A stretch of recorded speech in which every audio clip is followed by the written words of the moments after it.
SK그룹은 승계 이슈를 다룰 필요가 없었던 회사였습니다. 과거에 최정현 회장의 갑작스런 사망과 소버린의 공격으로 직격탄을 맞아봤던 적이 있어서 지주회사 전환도 빨리 했고 오너의 지배력도 높기 때문에 승계가 매우 쉬운 상황이었습니다. 부잣집 바람 잘 날 없다고 최태원 회장님의 복잡한 가족관계 때문입니다.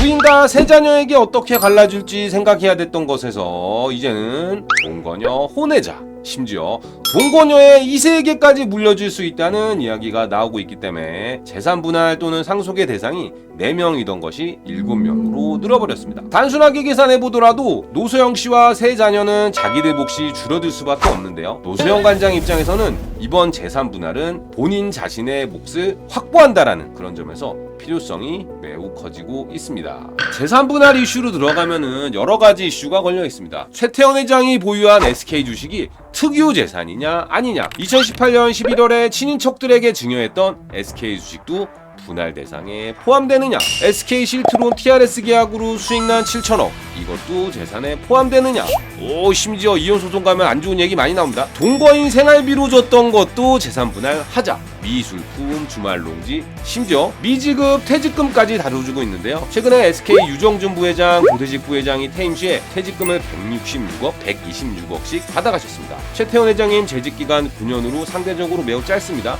하지만 최태원 회장님 급여가 훨씬 더 많은 것을 감안한다면 퇴직금이 100억을 넘을 것으로 보여집니다. 결국 이번 소송의 가장 핵심은 SK 주식이 특유재산에 포함되냐 안 되느냐인데요. 최태원 회장님 재산은 4조 원 정도로 계산해서 35%를 노소영 몫으로 판결한 겁니다. 당시에는 최태원 회장이 보유 주식이 2조 원 정도로 평가됐었는데요. 지금 기준으로 보면 2조 6천억. 대법원 확정 판결이 안 나고 고법으로 돌아가더라도 SK 주식이 주가가 많이 올랐기 때문에 SK 주식만 포함된다면 다른 재산이 빠지더라도 큰 차이가 없을 수 있을 것 같습니다. 결국 SK 주식이 분할 대상인지가 핵심인데요. 특유재산이라고 한다는 거는 상대방의 기여가 없었던 재산을 이야기합니다. 로또 당첨금처럼 운으로 정해졌거나 삼성의 이부진 같은 경우가 이혼 시 상속재산이기 때문에 특유재산으로 인정된 사례가 있습니다. 그럼 재벌2세 최태원이 보유한 SK 주식은 특유재산인가 따져봐야 될 것 같은데요. 슬프게도 최태원 회장은 SK 주식을 증여나 상속받았던 기록이 거의 없습니다. 친족들에게 증여하기 전 SK 주식을 23.4% 보유하고 있었는데요. 이 주식은 상속이나 증여받은 게 아니라 대한텔레콤 주식이 SK 주식으로 변한 겁니다. 이 이야기를 다 하다 보면은 정경유착, 일감 몰아주기, 자사주 매직에 옥상옥 상장, 20세기부터 21세기에 있었던 재벌 이슈가 다 나오는데요. 재판부가 노소영 편을 들어준 이유가 여기 있기 때문에 이야기를 안 할 수가 없습니다. 모두 아시겠지만은 노소영 관장은 노태우 대통령의 딸이었고요. 최태원 회장님은 최종현 회장님의 아들이었습니다. 때는 바야흐로 90년대 초반 이동통신 사업자를 선정할 때 이야기인데요. 지금이야 통신이 대단한 사업까지 아니지만은 이 당시는 스마트폰은커녕 핸드폰은 제쳐두고 초고속 인터넷 보급도 안 되었던 시절, 이 시점에서는 이동통신 사업이 지금의 AI 사업으로 취급될 정도였습니다. 성경건설과 유공이 성경텔레콤을 설립하고 이동통신 사업자 진출에 나서니까 쌍용그룹이 미래이동통신, 동양그룹이 동양이동통신, 동부그룹도 동부이동통신을 통해서 사업에 진출하려고 하고 있었습니다. 우리나라에 있는 모든 기업들이 다 이 컨소시엄에 참여했었다고 보시면 될 것 같습니다. 결국은 대한텔레콤이 이동통신 사업자로 선정됐는데요. 어딘가 좀 허전한 이유 안 느껴지시나요? 허전한 이유는 중요한 대기업들이 빠진 입찰이었습니다. 지금 우리 알고 있는 삼성그룹, LG그룹, 현대그룹, 대우그룹 이런 그룹들이 여기 참여 안 할 리가 없잖아요.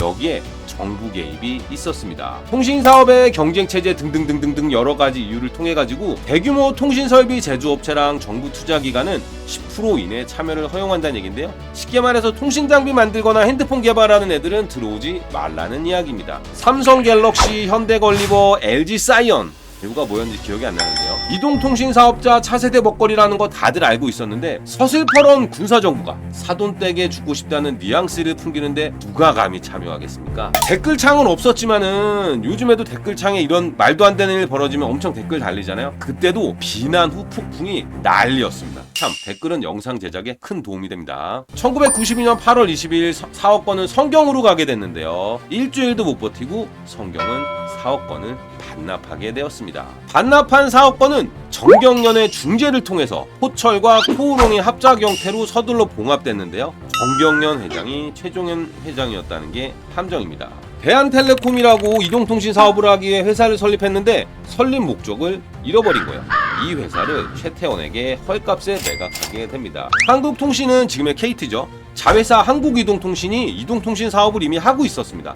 이게 번호가 011이었는데 이걸 매각하기로 정해놓은 거죠. 이동통신 사업자는 유공, 흥국상사, 성경인더스트리 3개사가 컨소시엄을 구성해서 입찰에 참여했는데요. 삼성, 현대, 대우, 럭키금성의 참여가 금지된 상태에다가 포스코랑 코오롱 컨소시엄에는 제2이동통신 사업자를 줬기 때문에 이번 입찰의 경쟁자는 경남창투, 한신기술개발금융, 파이스트인베스트먼트, 한국유통조사연구소라는 경쟁 상대가 되어 보이지 않는 업체들만 참여했기 때문에 당연히 한국이동통신은 성경그룹의 품으로 넘어오게 됩니다. 세대차 인증이긴 하겠지만 알 사람들은 다 아는데 10년이라는 세월이 흐르는 사이에 PCS 사업권이 쏟아지면서 그렇게 막았던 LG, 한솔, KT가 이동통신 사업에 진출하게 됩니다. 011 결국 KT가 하던 번호를 성경에 넘겨주고 KT는 재진출해서 016이라는 번호를 갖게 되고 신세기 이동통신이 017을 했지만 결국 시간이 지나고 나면 성경그룹에 다시금 인수되게 됩니다. 018을 운영하던 한솔은 KT로 매각되고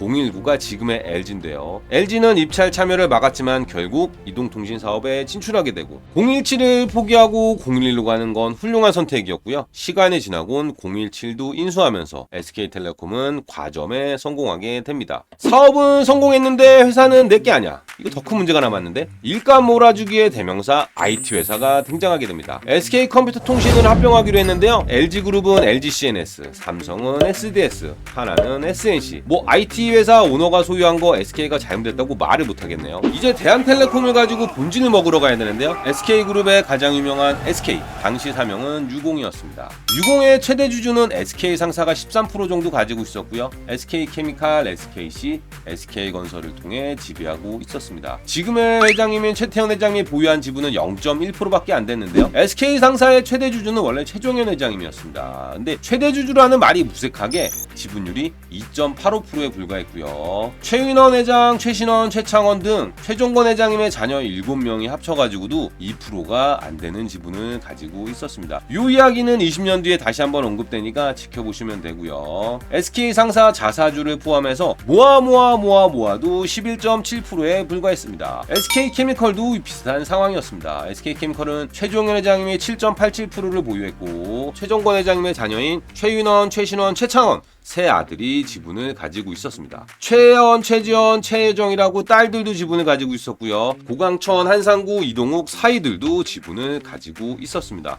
모아 22.2% 양호하긴 합니다만 SKC 같은 경우에는 최종현 회장님이 24.8% 가지고 있던 지분을 모두 최태원 회장님에게 넘겨줬는데요. 특이하게도 최태원 회장님의 동생 최재원 부회장님이 6.9%를 가지고 있었던 걸로 봐서 SKC는 최재원 회장님의 몫이었던 것 같습니다. 요거를 그림으로 정리해보면 이런 그림이 나옵니다. 모아 SK의 지분을 17.25% 가지고 있는데요. SK의 최대 주주인 SK 상사에 대한 지분율이 너무 낮은 상황이었습니다. SK케미칼도 확고히 지배하지 못했고요. 그나마 확고히 지배하고 있던 SKC와 SK건설은 SK에 대한 지분율이 너무 낮은 편이었습니다. SK 지분 17.2%를 사오기 위해선 1260억이 필요했는데요. 최태원 회장과 최재원 회장, 최종건 자녀 모든 재산을 합쳐도 1260억에 못 미치는 상황이었습니다. 트로이카의 대표주였던 무역, SK 상사의 주가가 매우 높던 시절이었는데요. SK 상사는 향후에 SK 글로벌로 사명을 바꾸게 되고 SK그룹의 주력 사업은 SK텔레콤으로 급변하게 됩니다. 당연히 SK텔레콤의 최대 주주는 SK였는데요. SK 상사가 보유하고 있던 SK 주식을 SKCNC 등으로 매각하고 2003년도 SK글로벌 분식회계 사태로 최대 주주 주식은 전액 감자당하게 됩니다. 대신에 믿을건 일감 몰아주기라고 쏘버린 사태를 겪게 되면서 SK그룹은 더욱더 SKCNC의 일감을 몰아주게 됩니다. 쏘버린 사태 간략히 설명드리면 당시 SK의 시가총액은 2조 원 정도 하고 있었습니다. SK가 21.4% 지분을 보유한 SK텔레콤의 시가총액이 16조 원에 달했는데요. 시가총액 2조 원인 SK에 5천억 정도 들이면 25% 지분 획득이 가능합니다. 당시 SK에 대한 지분율은 SK CNC의 8.6%와 다른 관계사를 모두 모으더라도 20%에 못 미쳤는데요. 5천억을 가지고 SK텔레콤 16조 원에 달하는 SK텔레콤을 비롯한 SK그룹 전체 획득이 가능한 상황이었습니다. 지금의 한진칼과 대한항공과 유사한 상황이 벌어진 건데요. 화들짝 놀라 온 집안이 지분을 취득하기 시작해서 SKCNC가 11.2%, 최태원 회장님은 0.9% 정도의 지분을 확보했고요. 재발 방지 차원에서 지배구조 확립을 위한 본격적 작업에 돌입하게 됩니다. 옥상옥 구조를 만드는 건데요. SK CNC에 대한 지분율이 최태원 회장님이 44.5%, 최기현 씨가 10.5% 매우 높은 편이었는데 SK CNC가 SK에 대한 지분율은 11.1%에 불과했습니다. 대신 SK의 많은 계열사들이 IT로 일감을 몰아주면서 자회사에서 이익이 올라오고 지배력을 높여나가는 과정이었는데요. 이런 짜잘한 거로는 한계가 있습니다. SK와 SK이노베이션은 인적 분할을 하였습니다. 지금은 막혔지만 당시는 자사주 매직이라고 해서 SK가 가지고 있던 자사주 17.1%에 대해서 SK가 SK이노베이션을 지배하게 되는 구조였습니다. SKCNC가 가지고 있던 SK이노베이션 주식을 현물 출자하고 최태원 회장님이 가진 주식도 현물 출자하는 과정을 거쳤더니 신기하게도 SKCNC는 SK 주식 25%를 가지게 되었고 SK는 SK이노베이션 30%를 보유하게 되었습니다. 남은 건 SKCNC 상장인데요.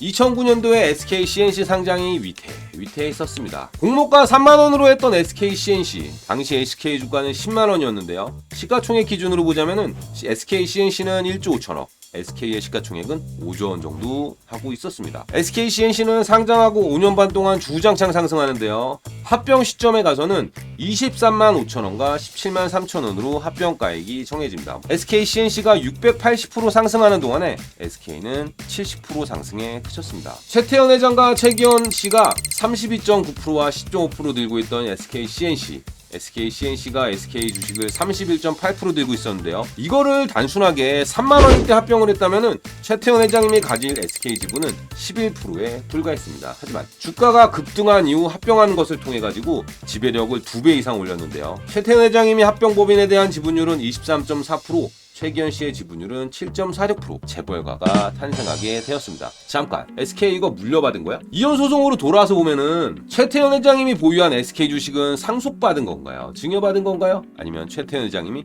키워낸 건가요? 1심에서는 물려받았거나 최태원 회장 본인이 키운 것이라 인정해줬는데요. 항소심에서는 무슨 소리! 대한텔레콤 결혼 6년 뒤에 취득해서 20년간 함께 일군 거 맞구만. 달라! 어떤 판단이 맞는 걸까요? 대법원이 판단해주겠지만 문제는 이것 말고도 다툴 여지가 많다는 겁니다. 구독과 좋아요는 영상 제작에 큰 힘이 됩니다.